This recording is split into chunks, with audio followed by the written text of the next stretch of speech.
コーナー。前で受けた5番の大谷。まくり一発の飛び道具もありますが、ここはどういった戦法を取っていくんでしょうか。大谷に託します7番田村。上越勢の後ろ、3番手が8番藤木豊であります。ここは同じく京都久米のガード。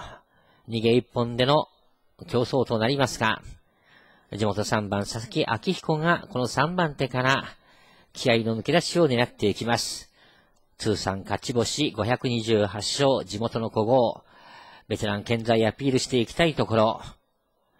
その3番佐々木に4番車、福岡の藤田健二であります。九州両者が京都コンビの後ろ。そして後方から6番車、及川優勝。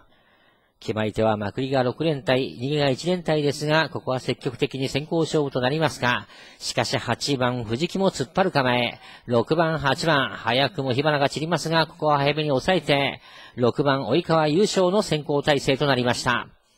じっくり4番手、8番車藤木が構えていきます。結局5番車大谷は引いて8番手のポジション。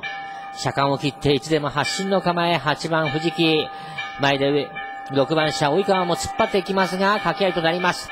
8番、2番、京都コンビが北の両者を叩きました。3番、4番、九州勢が続き、5番車、大谷は、ここでまくり込みの競争、一気にまくっていきます。まくりとロッカーぐんとまくり上げていく。しかし8番車、藤木も先行かかった。5番、大谷も早めにまくり込んだが、この辺り苦しくなってきた。8番、2番逃げ込みます。京都勢、その3番手には3番車、外を回って4番、9番追い込んでいく。8番先頭から2番、3も追い比べ、ゴール線上は2番、8番、3番か。